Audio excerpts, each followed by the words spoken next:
Olá, pessoal! Vamos dar continuidade ao nosso conteúdo e hoje a gente vai trabalhar com operações que a gente pode realizar com as máquinas de estados que a gente está estudando. A gente pode realizar 3 operações principais com essas nossas máquinas. Uma delas é a determinização de um autômato finito não determinístico. A outra, a minimização de um autômato. Nesse caso, essa operação não é foco da nossa disciplina. E a composição de autômatos, que também é bem importante para o que a gente vai estudar. Vamos começar relembrando o que é um autômato finito um autômato finito determinístico. A gente tem uma quíntupla, onde a gente tem um conjunto de estados, lembrando que ele é sempre finito e não vazio. Um alfabeto sigma, que é aquele que vai me dizer quais são os eventos que provocam transições no meu estado. A nossa função de transição, que justamente vai dizer para cada estado com um evento, vai transitar para qual estado. O x0, que é o nosso estado inicial. Claro que esse x0 pertence ao conjunto dos estados, lembrando que a gente tem apenas um estado inicial. E o xm, que é um conjunto dos estados marcados ou finais. Esse conjunto pode ser igual ao próprio x ou menor. Quando ele é igual ao próprio x, significa que todos os estados do nosso sistema estão marcados. Já um autômato não determinístico, qual é a diferença? Ele continua sendo definido por uma quíntupla, onde x é o meu conjunto de estados, sigma é o meu alfabeto, x0 é o meu estado inicial, e eu tenho apenas um estado inicial, xm é o conjunto de estados marcados, mas o que se altera nessa máquina? A nossa função de transição. Agora, para cada estado com um evento, eu posso ir para um conjunto de estados. Então, a gente diz que ela é definida como x por sigma vai para 2 na x, que é o quê? 2 na x é o conjunto das partes de x. Então, eu posso ir para um subconjunto de estados. Isso quer me dar o quê? Me diz que eu não sei exatamente quando acontece um determinado evento para onde eu vou, porque eu posso ir para mais de um lugar. Como aqui nesse exemplo. Nesse exemplo, eu tenho como um conjunto de estados 0 e 1. Quem é o meu alfabeto? Alfa e beta. E a minha função de transição? A minha função de transição aqui me diz que se eu estou no estado 0 e acontecer alfa, eu posso ir tanto para o estado 0 como para o estado 1. Ou seja, aqui eu tenho um subconjunto do conjunto x. Ou seja, nesse estado 0, eu não sei exatamente nesta representação para onde eu vou. Né? Eu posso tanto ficar em loop aqui no 0, como, de repente, acontecer um alfa que me faça transitar, e agora aqui no estado 1, ele é determinístico, né? Ele só está definido para o evento beta. Se eu estou no 1 e acontece beta, eu volto para cá. Quem é o meu estado marcado? 0. Ou seja, a minha expressão regular tem que garantir que todas as palavras aceitas vão parar nesse estado aqui. Qual é a expressão regular que reconhece esta máquina? Está aqui ela, alfa estrela, seguido de um alfa, beta e tudo isso daqui estrela. O que isso aqui quer dizer? Lembrando de como a gente fez os autômatos, né, nos vídeos anteriores, o meu estrela representa um ciclo. Esse estrela aqui no alfa significa que, partindo do estado inicial, eu posso ter a ocorrência de alfa várias vezes, nenhuma ou várias. Isso aqui quer dizer o meu alfa estrela. Agora, a minha expressão regular também diz que tem que acontecer pelo menos um alfa. É isso que ele está me dizendo aqui. Que pode acontecer, tem que acontecer pelo menos um alfa e ele vai ser seguido de beta, e isso daqui tudo pode se repetir de novo. Por isso que a gente volta aqui no ciclo e marca este estado aqui. Se eu não tivesse esse estrela aqui fora, em tudo, eu não voltaria para o estado inicial. Sempre que eu tenho uma expressão e toda ela está com uma estrela, com o fechamento clean, significa que eu aceito o quê? Que eu aceito a palavra vazia. Então, o epsilon significa ficar parado no estado zero, e isso não tem problema. É isso que quer dizer essa expressão aqui com esse fechamento clean em toda ela, ok? É claro que para visualizar a relação entre a expressão regular e a máquina, né, aqui fica bem fácil, porque a gente consegue ler a expressão e já visualizar aqui, né? Zero, estou no estado zero. O que pode acontecer? Lembrando que quando a gente vai fazer a execução, o reconhecimento da palavra, a gente sempre começa no estado inicial. Por isso que a gente só tem um estado inicial. Quando eu for ler a expressão olhando para essa máquina, o que eu vou ler? Alfa, estrela, seguido de um alfa e um beta, e aí pode acontecer tudo de novo. Então, é fácil visualizar uma máquina para esta expressão. Só que isso daqui tem um problema, que é justamente esse não determinismo, né? Eu não posso expressar com certeza o que está previsto no estado zero, porque eu posso tanto ficar parado aqui como iniciar uma operação que me muda o estado, né? Que muda a foto do meu sistema. Quando que isso aqui é um problema? Isso aqui é um problema quando a gente quer efetivamente implementar essa máquina, né, em algum dispositivo. Por exemplo, eu quero programar uma máquina, né, para ela reconhecer palavras, ou então uma máquina real, física, né, para ela fazer operações. Eu não posso ter ela lá num determinado instante sem saber o que fazer, né? Não, às vezes eu fico parada, às vezes eu começo a trabalhar. Então, isso daqui, para efeitos de implementação real, é um problema.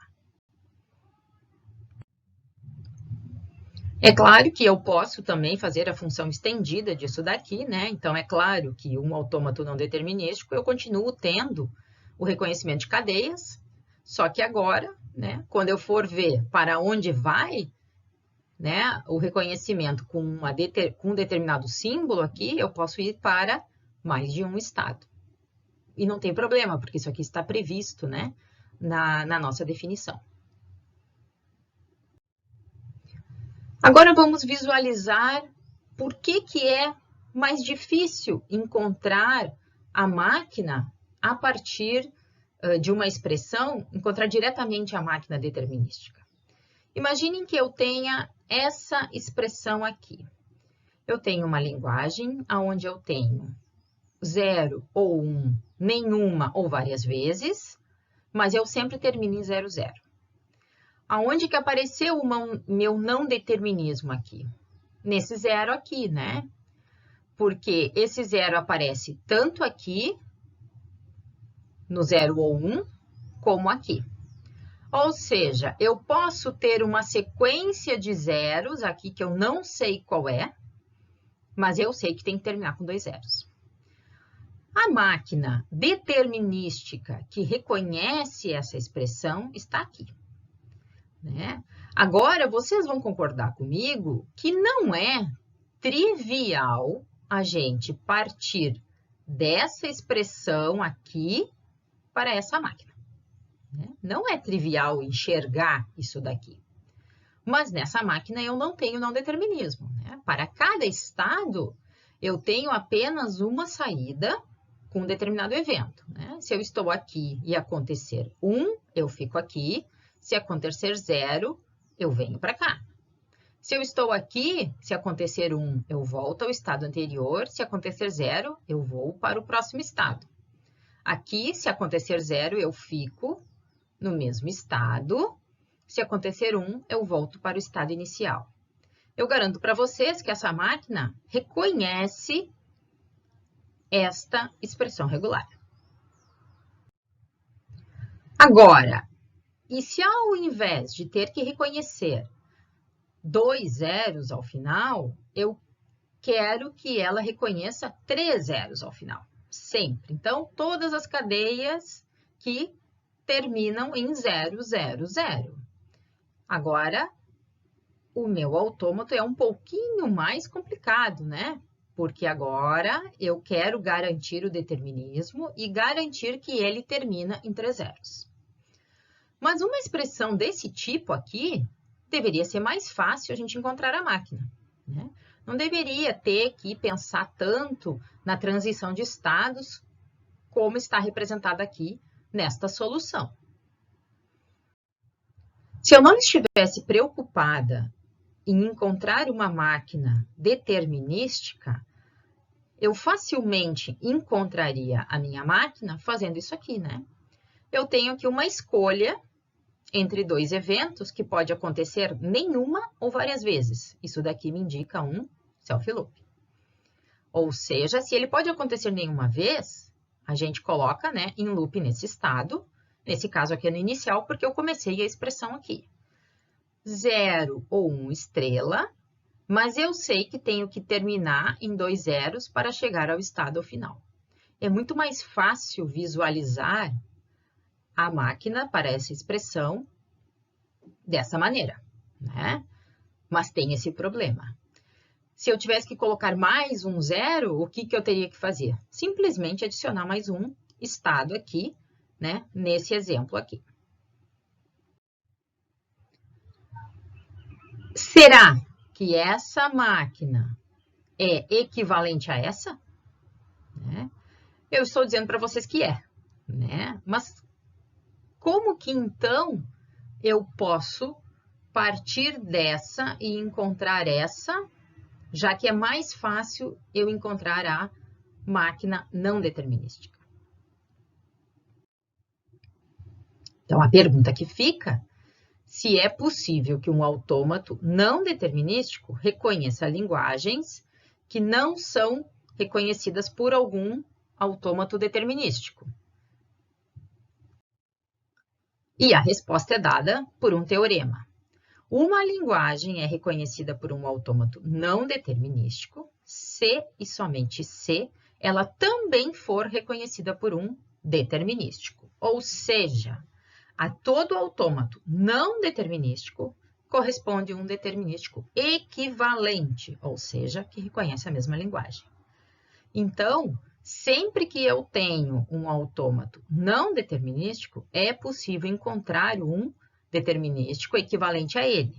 Por isso, é mais fácil, muitas vezes, encontrar a solução inicial não determinística, porque é mais fácil visualizar a máquina a partir da expressão regular, e depois fazer o processo de determinização quando for efetivamente implementar essa máquina.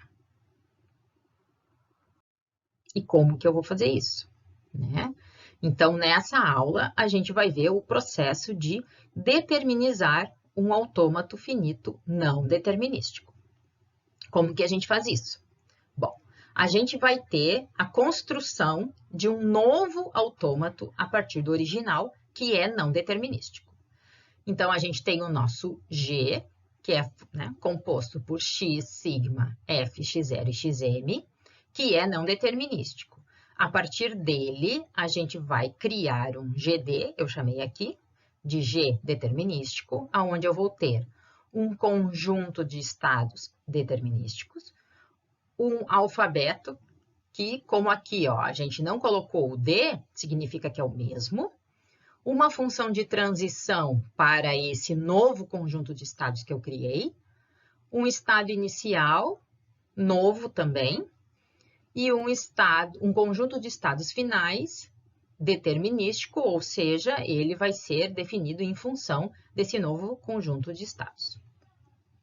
Quem é o meu novo conjunto de estados? É o conjunto das partes do conjunto original X, né?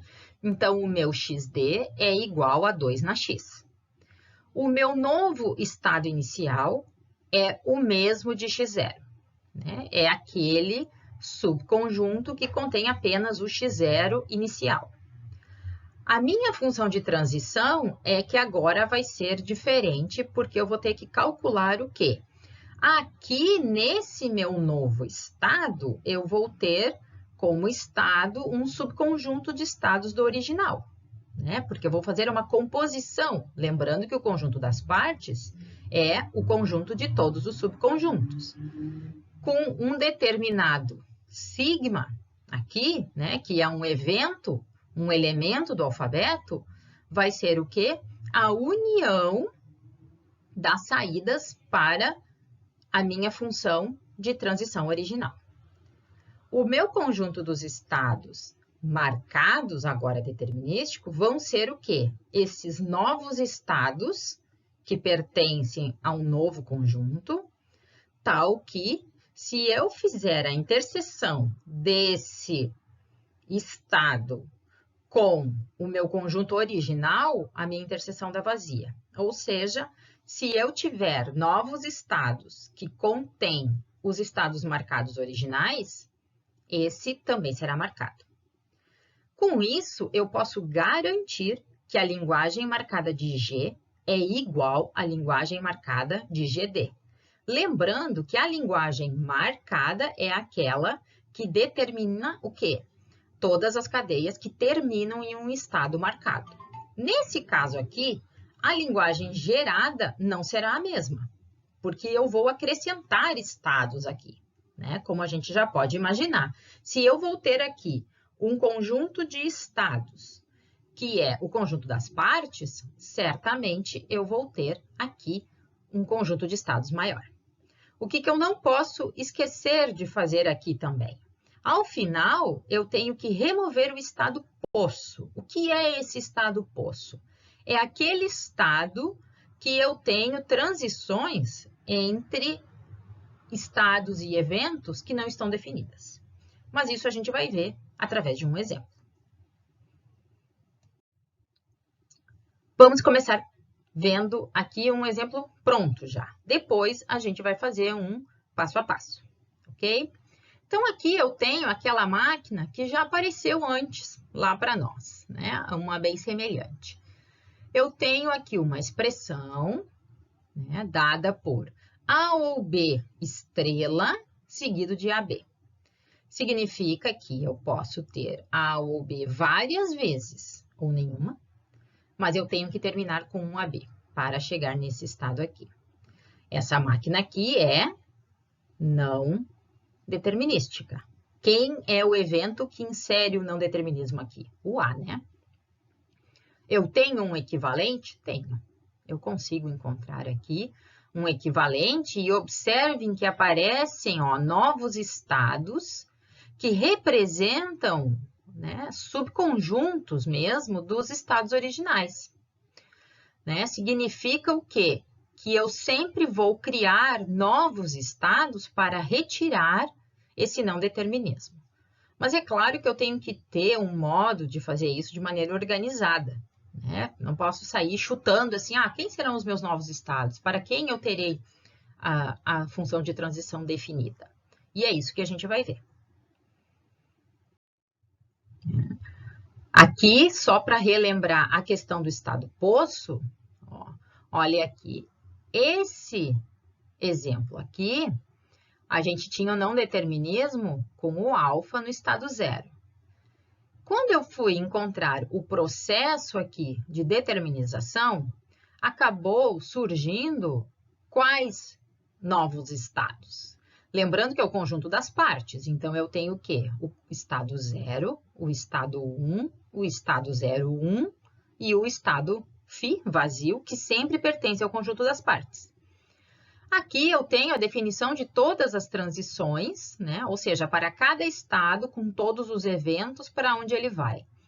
Quando eu estava aqui, no estado 0 original, eu tinha transição com o evento beta? Não.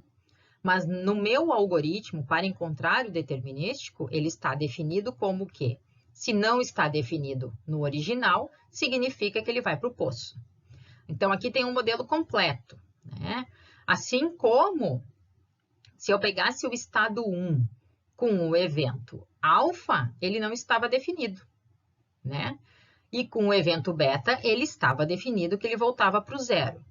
Porém, esse estado 1 aqui, ele nunca será acessado a partir do zero, nesse meu novo modelo, né? Então, isso daqui nunca será atingido. Então, ele é retirado da minha resposta final, né? Isso daqui tem a ver a questão de alcançabilidade e bloqueio que a gente vai ver no próximo vídeo. Mas já fica fácil da gente visualizar. Eu consigo chegar nesse estado? Nunca. Por quê? Eu sei que eu sempre saio do estado inicial. Se eu sempre saio do estado inicial e eu não tenho nenhum caminho que me leve até esse 1, ele não deve fazer parte da minha solução, ok? Então, a resposta daquela máquina determinizada é essa daqui, tá? Então, vamos ver um exemplo passo a passo, para entender como que a gente encontra essa nossa máquina determinística. Então, vamos começar. Esse daqui é o autômato que eu quero encontrar o equivalente. Bom, aonde existe não determinismo aqui? Se a gente observar esse evento zero, ele aparece aqui e aqui. Ou seja, ele insere um não determinismo na minha máquina, né, que eu preciso retirar.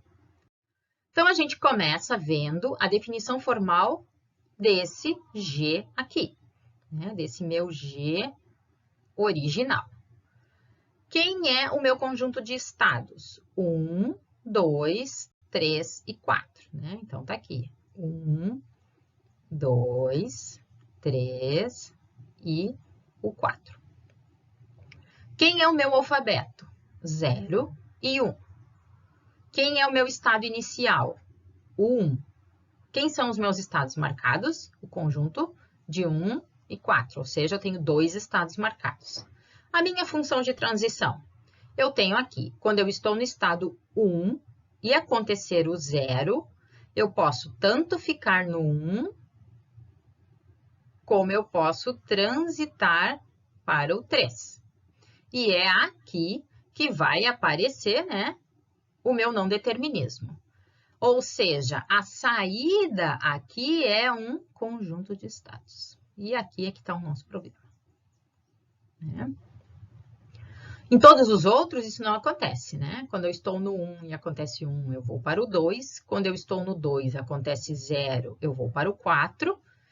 Quando eu estou no 2, acontece 1, eu vou para o 3. Quando eu estou no 3, acontece 0, eu vou para o 4.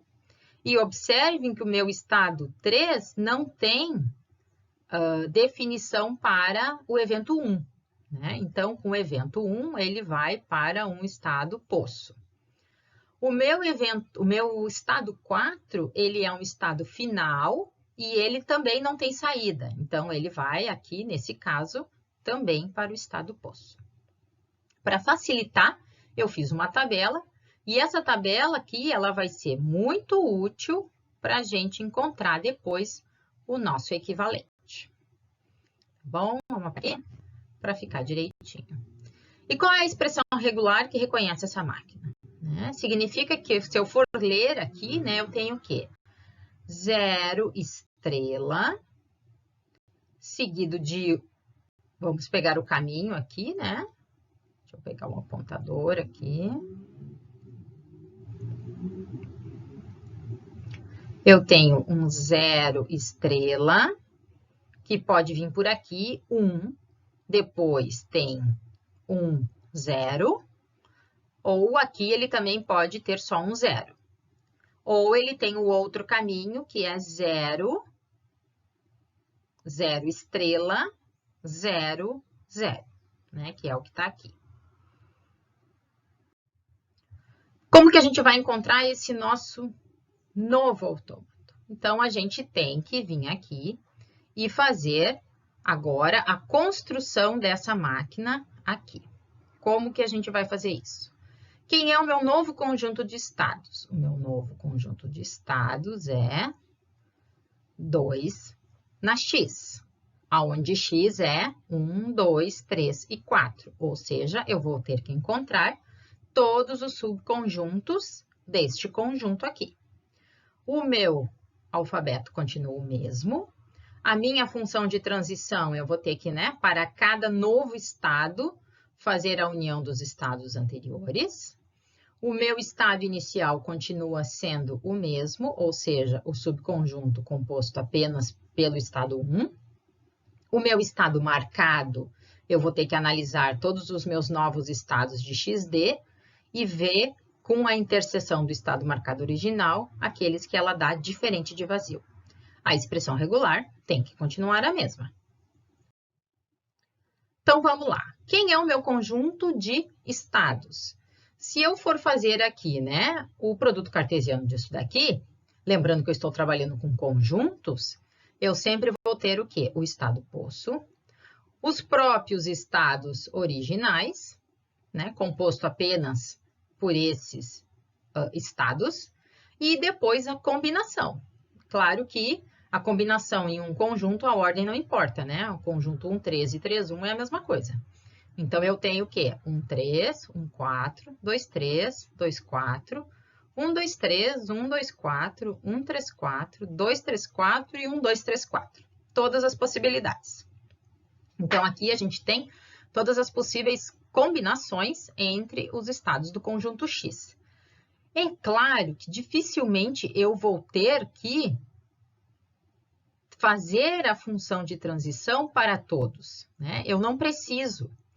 Se eu for seguir fielmente a definição, sim, eu teria que encontrar para cada estado a sua função de transição com cada um dos eventos.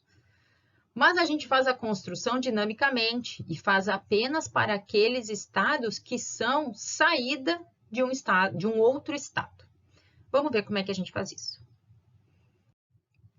Bom, a gente começa encontrando a função de transição dos estados originais, que eles também vão virar, né, subconjuntos. Então, aqui, se eu pegar a função do meu novo estado, né, formado pelo subconjunto 1 com 0, vai ser a mesma de 1 com 0, né? Que é o que aparecia aqui na nossa tabela. Só que agora, o que antes aqui era um não determinismo na nossa tabela, vira o quê? Vira um estado que agora pertence ao nosso conjunto dos estados desta máquina. Só que é claro que esse novo estado aqui não está com a sua função de transição definida nessa tabela original. Então, esse daqui é um novo estado que a gente vai ter que calcular a função de transição. A gente faz isso para todos os nossos estados originais. O 1 com 0, 1 com 1, 2 com 0, né? 2 com 1, 3 com 0, 3 com 1, 4 com 0 e 4 com 1. Aqui a gente viu que ficava no estado poço. Ou seja, aqui qual é a primeira alteração? A primeira alteração é que eu já verifiquei a inclusão de um estado novo aqui, né? Que ele é o quê? Ele é saída do meu estado 1. Agora, como que eu vou encontrar a função de transição desse meu novo estado? Então, por isso que eu digo que a gente vai fazer dinamicamente. A gente vai calcular à medida que novos estados surgem. Agora é que a gente vai aplicar essa expressão aqui de união. A minha função de transição desse novo estado, 1, 3 aqui, com 0, vai ser o quê? Vai ser a união da saída de 1 com 0 com a saída de 3 com 0. Essas funções aqui estão definidas aqui na minha tabela. Qual é a saída quando eu estou no estado 1 com 0? 1, 3. Beleza, tá aqui.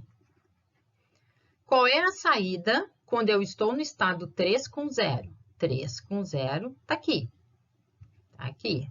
A união disso daqui forma um novo conjunto que também é um estado. né? Ele também é um estado, ele pertence ao conjunto de novos estados, mas ele também não tem a sua função de transição definida. Eu tenho que definir. Eu vou fazer para todos os estados com todos os eventos. Então, aqui, eu vou repetir o processo com o evento 1. Só que, nesse caso, eu não vou ter a criação de um novo estado, né? Porque o estado 2 com poço é o próprio estado 2, e o estado 2 eu já fiz anteriormente a minha função de transição, mas como é um estado único, né? Não é formado por uma composição, ele continua sendo igual dessa tabela. Agora, eu preciso encontrar para 134. Vou fazer o mesmo processo. 134 com 0 vai ser a união das saídas de 1 com 0, 3 com 0, 4 com 0. 1 com 0 é o meu estado 1,3. Lembrando que esse 1,3 eu já criei, eu já fiz a função de definição, a definição da função de transição. Aqui, 3 com 0 vai para 4, 4 com 0 vai para poço, a união disso aqui é 134, 134 já está definido, né? Significa que eu tenho o que aqui? Um loop. 134 com 1, vou fazer a mesma coisa e vou ficar com a solução um estado que também já existe. Eu poderia fazer esse mesmo processo para todos os estados que formam aquele meu conjunto 2 na X, né? Eu poderia procurar aqui a função de transição, por exemplo, para o estado 1, 2, né? Aqui com 0, 1, 2, com 1. Por que que eu não vou fazer? Porque partindo do estado inicial, em algum momento eu chego nesse daqui? Não, né? Então, se eu saio de x0, eu nunca alcanço esse estado, né? O estado 1, 2. Então, eu não vou me preocupar em definir a função de transição dele, porque ele vai acabar sendo o quê?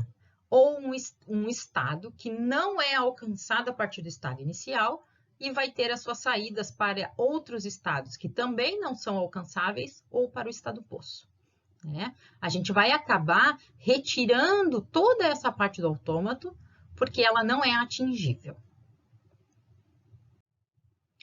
Então, aqui a gente consegue resumir, né, agora uma nova tabela com a função de transição para o nosso novo autômato, né? Então, aqui, observe que eu coloco aqui entre as chaves, porque agora são, representam subconjuntos. O que eu tenho que fazer agora? Bom, agora eu tenho que pegar essa tabela, que representa a minha função de transição, e desenhar o meu novo autômato. E aqui está ele, né? Agora, eu vou lá e vou ver. Do estado 1 com 0, eu vou para o meu novo estado 1, 3. No meu estado 1 com 1, eu vou para o meu estado 2, né? No meu estado 1, 3, ó, tá aqui, né? Eu vou para o meu estado 1, 3, 4. E assim eu vou montando o meu novo autômato. Eu sei que o meu estado inicial é o mesmo, né? Sempre eu tenho apenas um estado inicial, mas como eu vou saber quem são os meus estados marcados, né?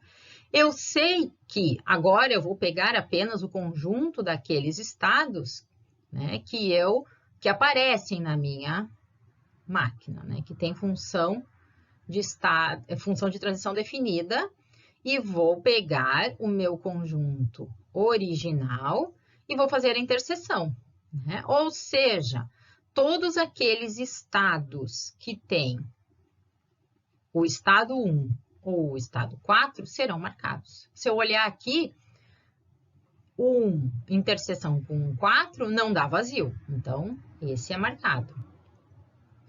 1, 3 com 1, 4 também não é vazio, é marcado, né? Agora aqui, o estado 3 e o estado 2, eles não aparecem no conjunto dos estados marcados. Então, a interseção desse conjunto com esse vai dar vazio. Então, ele não entra no conjunto dos marcados, né? Então, no final, os nossos estados marcados são quem? 1, 1, 3, 1, 3, 4 e 4. Né? E eu garanto para vocês que essa máquina aqui, né, reconhece a mesma expressão regular. Então, eu posso dizer que o quê? Que essas duas máquinas são equivalentes. Né? Tanto o não determinístico é equivalente ao determinístico, como o determinístico é equivalente ao não determinístico. Né? A setinha, ela vai aqui nas duas direções. Né? Então, aqui eu não tenho a preocupação de, não, é só num sentido. Né? Não, ele vai nos dois sentidos, tanto de cá para lá, como daqui, né, para o meu lado esquerdo. A outra operação que é importante também, mas a gente não vai detalhar, que ela não é foco aqui da nossa disciplina, é a questão de encontrar um autômato com o menor número de estados. Né? Isso se aplica também a essa nossa determinização, né? Que a gente já viu que os dois autômatos são equivalentes se eles têm a mesma linguagem. Né? Se eles reconhecem a mesma linguagem, ou seja, a mesma expressão regular, as linguagens marcadas são equivalentes. Né? Então, aqui, ó, nesse exemplo, eu garanto para vocês que os dois autômatos são equivalentes. Nesse daqui, no A, eu não tenho não determinismo. Ele é determinístico. Né? Só que será que eu não consigo encontrar um com um número menor de estados? Então, aqui o problema já não seria encontrar o determinístico, e sim encontrar um autômato mínimo. E esse problema ele aparece quando a gente quer diminuir o custo computacional. Como que a gente vê, a princípio, se eu consigo encontrar um autômato com um número menor de estados? A gente também tem um procedimento para fazer isso, né? Um algoritmo definido, que a gente não vai entrar aqui no foco, mas a gente tem um algoritmo que busca o quê? Os estados equivalentes, e esses estados equivalentes, eles podem ser agrupados. Parte-se do princípio que, se eu tenho dois estados que não são marcados, ou seja, um estado é marcado e um outro estado é não marcado, eles não podem ser equivalentes, né? Então, todas essas combinações aqui eu não posso agrupar, porque eu não posso agrupar um estado marcado com um não marcado. Então, a gente vai procurar equivalência quando a gente tem um estado X, a função de transição saindo de um estado X com o evento sigma for a mesma saindo de um estado Y com esse mesmo evento sigma para todo sigma do alfabeto. Então, a gente só pode buscar estados equivalentes quando a gente tem uma máquina com a função de transição total, né? Eu preciso ter ela definida para todos os eventos. Então, nesses casos aqui, a gente consegue agrupar alguns estados e diminuir o tamanho desse autômato. Tá? Mas isso aqui a gente só consegue fazer se a gente tem um autômato determinístico, se a gente não tem estados inacessíveis e se a gente tem a função de transição total. Tá? Então, a ideia aqui é só que vocês gravem de que sempre é possível buscar um autômato mínimo, mas para encontrar um autômato mínimo, a gente primeiro precisa garantir que ele é determinístico, que ele tenha a função total e que não tenha estados inacessíveis, né? Existe um algoritmo detalhado lá no Moodle, se alguém tiver curiosidade, tá? Mas aqui não é o foco, né? As operações que a gente vai fazer, a gente não precisa se preocupar em encontrar o mínimo, tá? Mas é importante vocês saberem o que isso significa, né? E o que implica isso, dependendo do que vocês forem estudar né, mais adiante. Então, a gente vai se preocupar mesmo com duas operações, a determinização e a composição. Nessa aula, a gente viu o processo de encontrar o determinístico e na próxima a gente vai ver a questão da composição, que vai ser bem importante para a gente entrar justamente nessa questão de alcançabilidade e de bloqueio. Muitas vezes eu vou olhar o meu problema por exemplo, com cada subsistema de maneira isolada, e nessa maneira isolada ele não tem nenhum problema. Porém, quando eu componho vários subsistemas, eu posso agora acarretar em um bloqueio. Por quê? Porque na hora da composição aconteceu alguma coisa que não deveria. E é isso que a gente vai ver no nosso próximo vídeo.